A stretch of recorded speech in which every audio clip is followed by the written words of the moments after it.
All right. Coming up here, I was reminded of the old Monty Python line, and now for something completely different. I don't give talks at tech or media conferences. I usually talk to audiences about medicine and biology and innovation and entrepreneurship. But I'm here today because I want to try to convince you that we are on the brink of a revolution. In fact, a digital revolution, but in molecular medicine. Now, those of you who've been in the digital world know that people talked about revolutions 20 years ago, 40 years ago. You might be wondering, why am I talking about a digital revolution today? Well, it turns out that the healthcare, and particularly the medicine section, has been almost untouched with the kind of power we see in other areas. So, 150 years after the discovery of DNA, 70 years after we elucidated the structure of DNA, and 20 years after the full human genome was sequenced, we're finally beginning to create code-based medicines based on the understanding of the code of life. I'm Noubar Afeyan. I'm the founder and CEO of Flagship Pioneering and co-founder and chairman of Moderna. I've made it my life's work to build companies that create breakthroughs in human health and sustainability. 35 years into my journey, I have to say I'm more excited than ever about the future of molecular medicine and how we're building the key pieces of that future. And today I'll unveil here, for the first time, a genuinely disruptive computational breakthrough that represents just the beginning of what we think is coming next.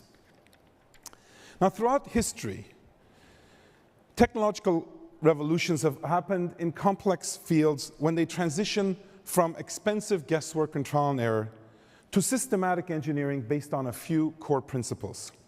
As far back as the Carnot cycle, the innovation of the steam engine, we've known that once a set of principles can be applied predictably and reproducibly to engineer a useful system, entirely new fields are born. Of course, nowhere has this been more visible and experienced than the digital technology sector, where engineered solutions have enabled us to enjoy the benefits of an unrelenting pace of technological progress. Today, billions of people hold in their hands the computing power that just a few decades ago was available to only the largest of organizations. Yet, the predictability and engineerability of this digital revolution has not actually found a way to become very relevant in the complex and dynamic field of biology, because while we think that humans engineer the most complicated things on the planet, in fact, every cell in our body is to date far more complex and incomprehensible than anything humans have made.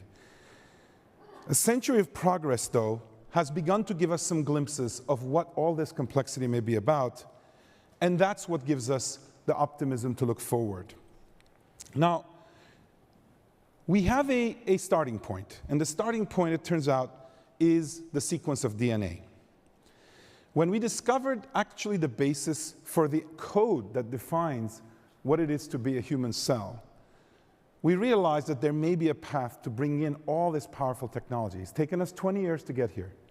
Because the fundamental tenet is that where there's code, there's the possibility to program.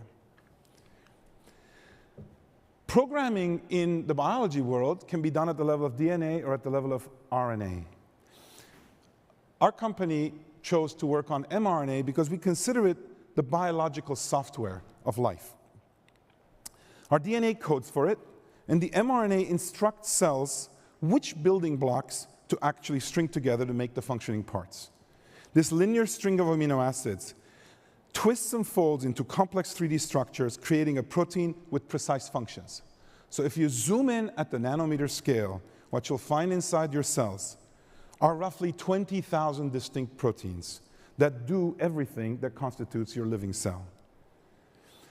Now, my company, Flagship, founded Moderna 12 years ago this month to pioneer what we hope will become a new era of programmable biology, based on the premise that we could code directly in the language of nucleic acids. And over the past decade, we built a broad platform, a word that's hardly ever used in medicine or biology, but very often used in this world. We built a broad platform to design, make, and deliver mRNA as a new medicinal modality. What mRNA medicines can do is now familiar to you, and in fact, to the entire world. The COVID pandemic impacted the whole world, resulting in more than 15 million deaths worldwide. massive economic destruction, and potentially tens of millions who are currently living with the after effects with long COVID.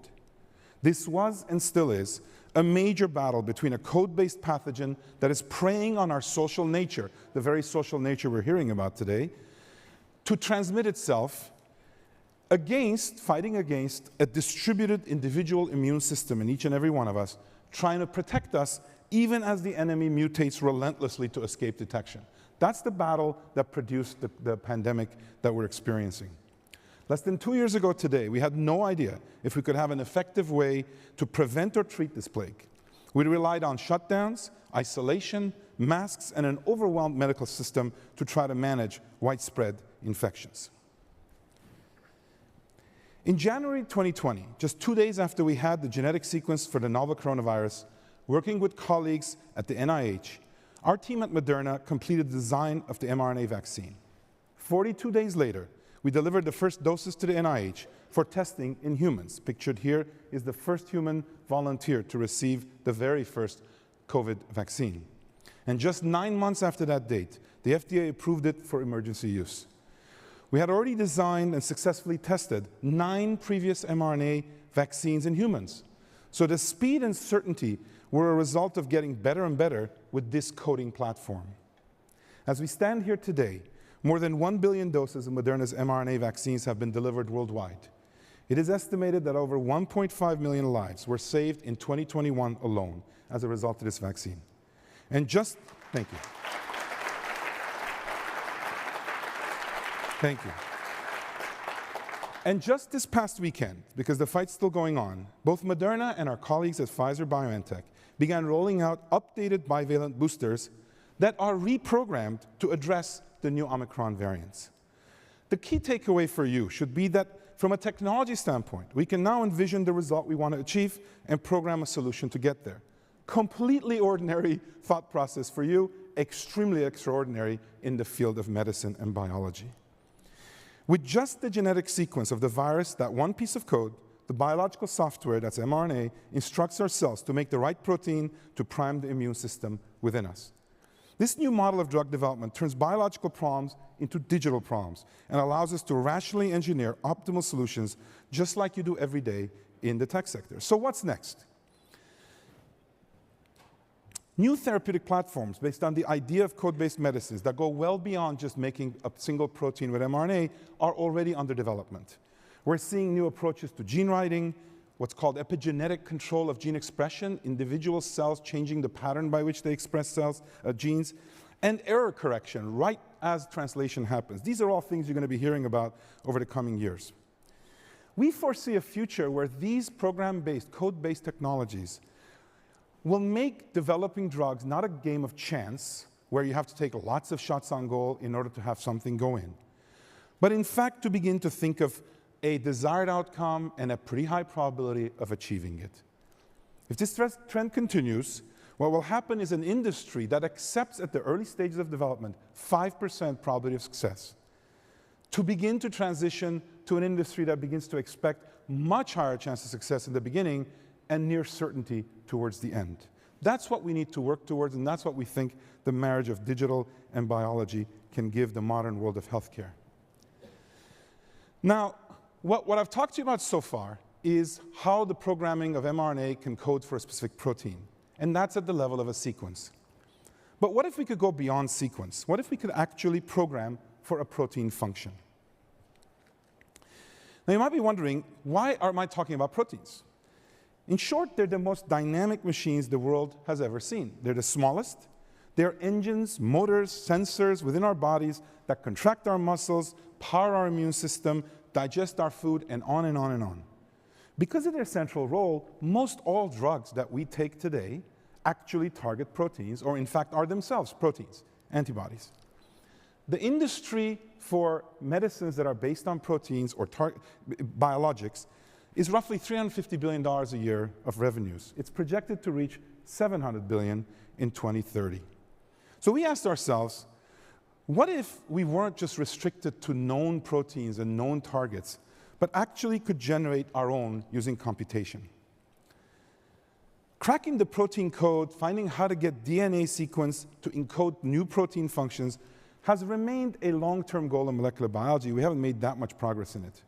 But with big data and machine learning techniques, I'm sure many of you recently heard the progress made at Alphabet's DeepMind, where they developed a predicted protein structure database of some 200 million known protein sequences, a very exciting development indeed.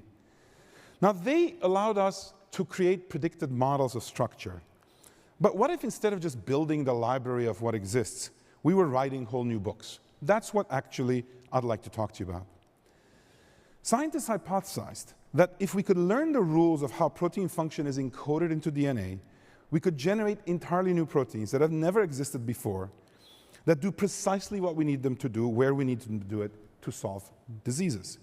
If we could do that, biology would then become a truly engineerable principle, and pharmaceutical development would again shift from probabilistic to at least a desired state nearly deterministic.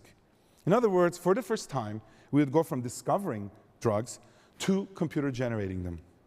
In 2018, we founded Generate Biomedicines to do exactly this: combine cutting-edge biological research with vast amount of computing power and advanced machine learning to understand how protein function relates to the corresponding DNA sequence.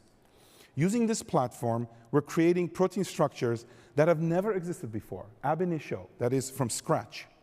And these novel proteins can be coded for desirable therapeutic effect at scale, enabling us to optimize cost, potency, safety, and tolerability. All very important things when you're thinking about new medicines. Generate's platform essentially inverts the code of nature. Instead of DNA coding for protein function, we can now select the protein function and use it to dictate the DNA sequence that would render it. That code becomes our blueprint for making not only new medicines, but novel medicines that could otherwise not exist in nature, because evolution has simply not sampled them yet. What you see on the screen, shared here for the first time, is the crystal structure of the first ever computationally generated antibody built from scratch.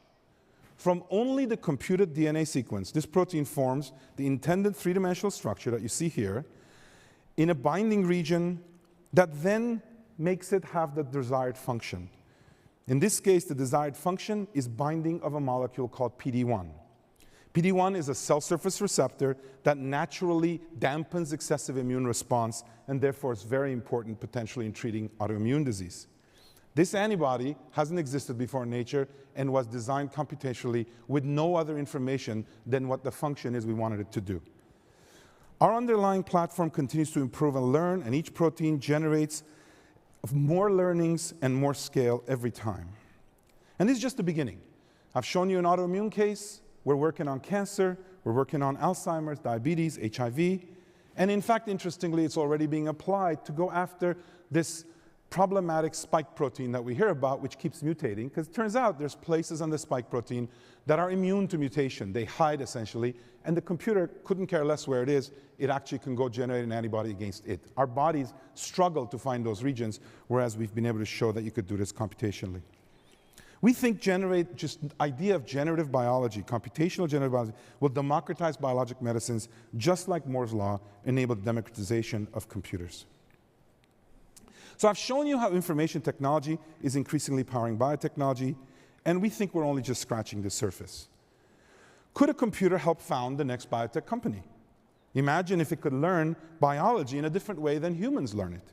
What if we fed the data of every open database, published paper, relevant patent, and many other sources, information that no human or no groups of humans could ever consume, let alone order? That computer algorithm could then draw connections between concepts and suggest hypotheses that could lead to disruptive innovations. After all, that's what we do to found new companies, is come up with novel concepts. What if we flip the script? What if instead of algorithms telling us how biology works, biology could tell algorithms how they should work? In fact, as many of you know, in the earliest days of AI, neural networks were completely inspired and modeled after actual neural networks. Well, going beyond neurons, what about if we could learn from the immune system? Highly evolved layer after layer of defense that we could use to inform the design of robust and effective cybersecurity systems. Think of it as a digital immune system. As in nature, the potential of what biology as code can enable us to do with technology is seemingly limitless. The tools and infrastructure now within our grasp make the previously impossible possible, enabling leaps in our efforts to improve human health and even many sides of sustainability. Our only limitation is our imagination and our courage to ask, what if, and see where it takes us. Thank you very much. Hey, Noubar. Thank you. Thank you. Thank you. I'm going to ask him a few questions. Again, let me just say I'm science impaired. I just am, just the way it is. My brother happens to be a doctor. But you talked about DeepMind, and one of the things I was noting that it's Google's parent company. It's owned by Google, Alphabet. It's developed artificial intelligence and machine learning system that can break three-dimensional structure of proteins, as you noted. Last year, the system had 350,000 entries. Now they have 200 million, nearly all the proteins cataloged to science, including in humans, plants, bacteria, animals, and organisms, and they're making them public and free. It's called AlphaFold, this database. They still own it? This is one of the things, is who gets to own this, all this information? One of the things I'm recalling is many years ago when I was walking through Google with Larry Page, they were taping, there was a room of all these TVs, and they were taping all of them. And of course, at Google, that was sort of normal to run by something weird. And I said, what are you doing? He said, taping all of television. And I said, why? And he goes, to see if we can search it. And they were using various search techniques on it, mostly through closed captioning.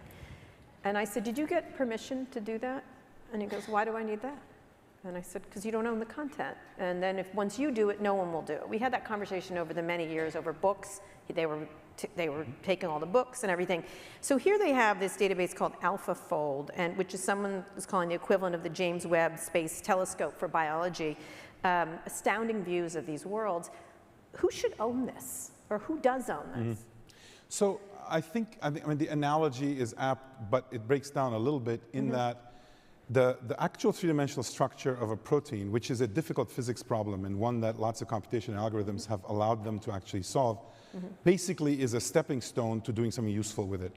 Now you could say it's just part of science, so that it doesn't have to be useful, and in that regard, it's a gift to the world. And when they presented it, they said we're just giving it as a gift to academia so you can actually do work. But to actually then turn around and make a protein that does something in the body, you need to know more than its structure.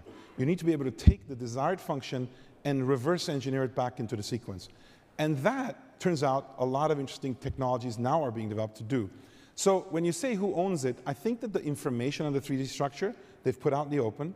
The algorithms behind it, to some extent, in order to publish, they have to release. But of course, their use will be to see what people do with it and then learn from that. And so to some extent, there will be some feedback of the utility that might inform what they want to do. They've created a spin-out company to try to do this, applied to pharma. Our use of it is quite different. About 4 years ago, we started saying, instead of predicting structure, why don't we just go straight from function to DNA? At the beginning... Right, so you're, instead of just cataloging it. We just wanted to, like, when we started, it was not at all obvious that function would be encoded in DNA. When I say it now, it makes sense because our DNA is all that's inherited, and yet it makes these marvelous proteins. But nobody can tell you how to transfer that and invert it. Our teams have been working on that problem, and one of the useful things about their database is that we can now actually test new proteins we make using their algorithms to see whether they fold the way we think like you're talking about writing the book. Absolutely. Right. Does it get a chance that one or two, is this very competitive? We've been talking a lot today about competition, because one would assume that's how things work. Absolutely. And look, in our field, some 20 years ago, I was involved in the early work done in the human genome sequence. And people were also then worried about whether the sequence would be hoarded. And then a lot of government research went into making it public, and that information was made public. So in our world, a lot of the underlying information gets publicly released because academia works on it, whether companies have done it already or not, and they release it. Then the question is, for the particular things that you need to do to make a drug, there you're looking at 5 to 10 year journey and several $100 million. And that is something that usually private industry undertakes, but there's plenty of different companies that are going after these new emerging targets. So I think competition is quite healthy and will continue to be. So the idea that government probably should have done this versus Google could not have happened without something like... I can't say it could not have, because by definition, once somebody does something, it could have happened. Right. But I think that the fact that Google took a lead in that side, and our company Generate took a lead on the functional side, all of these are part of a continual development of an industry that really hasn't existed before, this code-based medicine industry, and we see instances all over the place. So I think the government's playing an important role in advancing, in funding basic science, funding translational science, creating the right regulatory environments within which some of these new medicines can be tried. And so in our field, especially during the pandemic, there has been a really exemplary synergy between what the government's done and what private sector and academia has done. And one of the things that I, 35 years into my journey, I'm hoping for is that that continues. All right, that's you and I talking. There's other people who feel that Bill Gates has injected chips into people's bloodstreams. And believe me, I've heard from a lot of them. How do you explain this to them? So, you know, yeah. I think, look, it interests me to come to these talks because I learn a lot about the underlying mechanisms of fake information and how it gets propagated and how it becomes an echo chamber. And as a scientist in biology, I'd love to avoid that world, but it's unavoidable, and it was during the vaccine. I would go around and people that I knew, doctors, heads of hospitals, would express concern about kind of vaccines and is it tested. So I think what you have to do, one of the things you'll learn in our field as an entrepreneur or innovator or scientist, is that you're not given a pass on the need to communicate. And if you show up and communicate what you know and other people express their views, then at least there's an exchange. What worries me is that often people from the sciences think they're not supposed to engage in these discussions. And they leave it to public policy experts, health experts. But in reality, in new things, there are no experts. Everybody is equally ignorant. The scientists, the academicians, everybody, which means they're equally knowledgeable and they have to engage. So all you can do is really just talk about it and break it down, and people will continue to believe what they believe, but if you just gain a few people, over time you might make progress. So you didn't talk about COVID that much here, but COVID was where this mRNA technology, I interviewed the heads of BioNTech and have done different interviews on it. And this is where it's shown for the first time, but they had been working on cancer drugs mostly, as I recall. How do you get the communication to be better? Because I think most people really do feel the CDC did not communicate well, and of course there's all kinds of issues around Trump and everything else and bleach, etc. But how do you get that through? Because I can easily see this devolving in the same kind of politicization that happened here. Was that something that was really a hindrance? Because most people eventually did get vaccinated, many did. Many stopped arguing over masks, many stopped arguing over vaccines, but there was a pushback that was significant. So look, my answer is a little bit nuanced to what people say, because everybody wants to say there's a right and a wrong. But when you're completely surrounded by fog, that is uncertainty of what the virus is, what it's doing, how it's working, which we had, one of the things you have to do is be super humble with what you're communicating. Whether you're an expert or a government official, you just have to just say, here's what we know, and you have to be okay saying we don't know other things. The problem is it's hard to be a policy leader and project that kind of vulnerability, let alone a scientist or a company. So in our case, one of the things we wanted to do in our communications as best we could is to actually say what we know and what we don't know. And as we learn new things, we could then kind of say even more. And we've been very, very careful. Now, the good news is the regulator, in this case the FDA, has very strict limits on what you can and can't say. In fact, a lot more things we know that we could actually say. And sometimes, like how different vaccines are working, which ones are working in one or another setting in more effective ways, you can't talk about that, because in a pandemic, you just have to get the most number of people protected. What I'm saying is, I think that communication is things that, look, we hadn't faced a pandemic before. So as much as I'd like to say in hindsight, you know, we got lucky. We got lucky that the technology had been developed for the previous 12 years at the time the virus showed up. In fact, one of the things the audience should take away is it's ironic that this is an RNA virus. This is a life form that exists in nature that uses the same code molecule that we use to defeat it, at least when it relates to the vaccine. And so that battle, I don't think the virus had anticipated. And the good news, 10 years ago, this would have never happened. And so that, like, figuring out what are all the things we could throw at it, how do we collaborate? There's a lot of good things that happen. It's been lost in the shuffle because there was a lot of panic. But I hope over time we'll learn from the good and we'll keep it alive. My biggest concern is that we're taking down all of our defenses. Surveillance defenses, vaccine defenses, all of our defenses. And that's going to make us vulnerable to other... post-COVID. Post-COVID, for sure. People really want this to be a bad dream that they can put behind them. And it's not like we don't want that either. It's just that we think that there are ways to make this less expensive the next time by actually doing some things to learn from it. And that's what the next few years will be two about. questions. Where are we right now in that? Because most people are like, that's enough. I think, even, you know, you're seeing polling, even the most stringent COVID people are now like, okay, good now. I mean, look, you have a massive rise in cases, for example, in Japan right now, massive. It seems like the virus is showing up in very different places at different tempos and different degrees of severity, and it depends based on how much vaccination, how much natural immunity, how the separation is being done.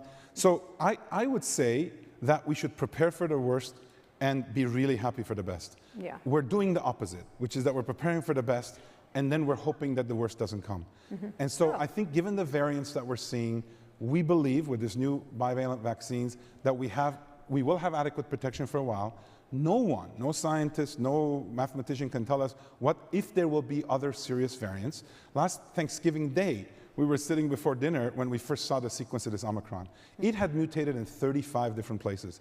The previous bad versions had mutated in 6, 7 in the business part of the virus. Nobody could expect that. So I just think we have to be guarded. Good news is if we're within this realm of the current possible variants, we think we'll be able to get some protection and people are With alert. the latest booster. Right. Now, if it changes, the good news is, talking about code, that this is a code-based molecule. And we can turn around and change and adapt to Quicker. it. And so if we don't need it, fantastic. If we need it, we're poised. And now we're poised for potentially the flu or other viruses that are essentially doing the same trick to us. Historically, we've ignored the number of deaths from flu. We've ignored that there's some seasons, 100,000 people who get the flu. Those kinds of things I'm hoping will have some spillover effect. So last two questions. One is, therefore, what should we be doing now? You're saying we're preparing for the best and pretending the worst isn't going to happen, which is understandable given all these years, missing years really for a lot of people.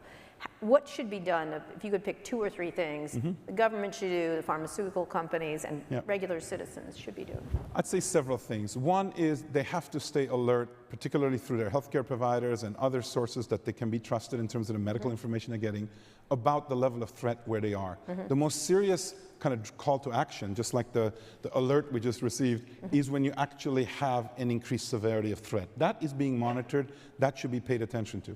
Second, I think until we have more data, the vaccines on any study that have been massively changing the outcome as it relates to severe disease and hospitalization and death. That, if you look at the consequence of having people willy-nilly get to those conditions, it's significant on the economy, on people not being able to work. So I think that the protection continues. When I say that, it seems self-serving. Yes, because a lot of people say you just want us to buy more vaccines. The good news, look, here's the interesting thing. You're not buying any vaccines. The government is providing it for free. No, I know, but you know what I mean. No, but what I'm just saying is, like, I have a family.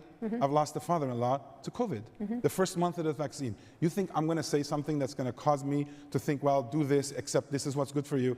I would say everybody, Bourla, several of the other leaders in this field, everybody has, in fact, been trying to deal with the situation. They have tens of thousands of employees. Every one of these employees' lives, at some level, matters to the decisions you're making and what you're saying. So I would say, to your question, definitely I think we have to stay alert as to the level of threat as it goes up, variants being part of that. The vaccination protection is real, and I think it will continue to be. To get the booster. To get a booster, I think that's kind of, depending on immunocompromised state, it's really dangerous to be fully exposed, I think. But then I think the things we have to do is to say, okay, what else can be coming around the corner? How can we get ready for that? And then finally, there was a lot of discussion around making sure that there's equity in the distribution of vaccine. Yes. By the time those discussions started, there already was a massive flood of vaccine flowing to the low-income countries, middle-income countries, and we participated in that. But what we've done, just in our case in Moderna, is we're building a plant in Kenya for the continent of Africa. They will have the capacity to make enough vaccine for the entire continent. It will make vaccines of different kinds in the meantime, and during a pandemic, it can actually shift to make those. That local solution, we think, is a better outcome than a central kind of government distribution, which we were stuck doing the last time. And what are you most worried about? What's next? Sorry to be doom scrolling here. Yeah, I mean, look, mRNA wasn't developed to fight a pandemic. Generative biology is not being developed to fight a pandemic. So there's a lot of things we'll be able to do in other diseases. To be honest, if I can make one point, a pandemic is a disease that afflicts the masses. Well, we have an obesity pandemic. I suffer from it. We have a cancer pandemic. We have a heart disease pandemic. We don't treat them as pandemics. We resign ourselves to the fact that our number was called and there's not much we can do about it. What if we actually went after these things as a pandemic, which they are. And what if we said, what are the things we have to do to test things that are a little bit bolder, based on code, based on programming, and see if we can make a dent? So I'd say we can't just obsess over infectious disease and respiratory infectious disease. We have to broaden the scope. And I think that the impact of all the investments in molecular biology in the last 50 years is just beginning to be felt. Over the next 30, 40, 50 years, I think there's going to be massive impact in ways that the current medical world sometimes feels is either impossible or undesirable or too expensive. But actually, if you do the math on vaccines, it is by far the most cost-effective medicine on the planet, any vaccine. Yeah. If you can get upstream of disease, same. So we have to think about these things. What is the value? When Mark was discussing today, what is the value that you're able to deliver versus how do you convince people to buy your drug at a very high price? Those days are limited. Right, great. And backstage, you can tell me why I've never gotten COVID ever, even though many COVID people have coughed on me frequently and constantly. Purposefully. I went to the White House Correspondents' Dinner. Anyway, Okay. thank you so much. Thank you I appreciate it.